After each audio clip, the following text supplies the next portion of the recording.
কাজটা কি ঠিক হলো? সাকিব মাহমুদুল্লাহরা দেশে ফেরার সাথে সাথেই মারতে ছুটে গেলেন একদল ভক্ত সমর্থক। মুহূর্তে ভাইরাল ভিডিও। দর্শক, বিস্তারিত জানতে হলে ভিডিওটি না টেনে একেবারে শেষ পর্যন্ত দেখুন। টি-20 বিশ্বকাপের সেমিফাইনাল খেলার সুযোগ আসলেও সেটি কাজে লাগাতে পারেনি বাংলাদেশ। তবে ক্রিকেটারদের মানসিকতায় সেমির সমীকরণ মেলানোর চেষ্টা ছিল না বলেও অভিযোগ উঠেছে। গ্রুপ পর্বে 4 ম্যাচের মধ্যে 3টিতেই জেতা নাজমুল হোসেন শান্তর দল সুপার 8-এর 3 ম্যাচেই হেরেছে। সর্বশেষ গতকাল আফগানিস্তানের কাছে বৃষ্টি আইনে 8 রানে হেরে তাদের বিশ্বকাপ অভিযান শেষ হয়।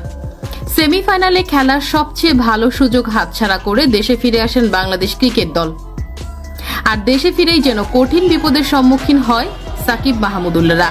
কেননা এবারের বিশ্বকাপে পুরোপুরি ভাবে ব্যর্থ ছিল ব্যাটসম্যানরা। এছাড়াও শেষ ম্যাচে আফগানিস্তানের বিপক্ষে এমন হার মেনে নিতে পারছেন না ভক্ত সমর্থকেরা।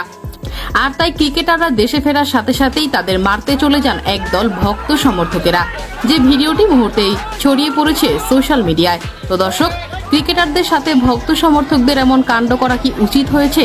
জানিয়ে দিন এই বিষয়ে আপনার গুরুত্বপূর্ণ মতামত ভিডিওর কমেন্ট বক্সে।